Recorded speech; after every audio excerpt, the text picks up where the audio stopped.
Hi అండి, అందరికీ నమస్తే. ఈరోజు మనము ఇక్కడికి రావడం జరిగింది. ఇది మొత్తంగా నెట్ వేయడం జరుగుతుంది. చూసారా, నెట్ ఏ విధంగా మెజర్మెంట్ చేసుకొని కట్ చేసి రెడీ చేస్తున్నాము. అదేవిధంగా మనం ఏ విధంగా ఫిట్టింగ్ చేయాలన్నదని పైనుంచి జోలా వేసుకొని 4 పక్కలు కూడా ఇలా క్లోజ్ చేయడం జరుగుతుంది. అదేవిధంగా సేఫ్టీ కూడా 100% తీసుకోవాలి. అదేవిధంగా మనము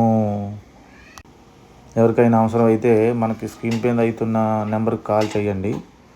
మన టీం వస్తారు, మెజర్మెంట్ తీసుకొని అక్కడికక్కడికే తయారు చేసి మనకి వెంటనే ఫిట్టింగ్ చేస్తారు. థ్యాంక్ యూ, అందరికీ నమస్తే. అదేవిధంగా లోపల బాల్కనీ కూడా ఏ విధంగా వస్తుందని చూడండి. సో లోపల నుంచి చూసుకుంటే బాల్కనీ ఏ విధంగా వస్తుంది, చాలా అందంగా, చాలా సురక్షితంగా పిల్లలకు కానీ తర్వాత బర్డ్స్ కూడా ఏ ఒక్కటి కూడా లోపల రాకుండా చాలా అందంగా నీట్గా వస్తుంది. చూసారా, లాంగ్ నుంచి చూస్తే మనకి అసలు నెట్ కనిపించదు, దగ్గర నుంచి చూస్తే చాలా కనిపించుకుంటూ ఉంది. చూసారా, ప్లీజ్ థ్యాంక్ యూ. మీకు బాల్కనీలో కానీ తర్వాత ఏ విధంగా అయినా ఎక్కడైనా బిల్డింగుల్లో కానీ కంపెనీల్లో కానీ సాఫ్ట్వేర్ల కంపెనీల్లో కానీ ఎక్కడైనా మీకు అవసరం అయితే నెంబర్కి కాల్ చేయగలరు. Please thank you.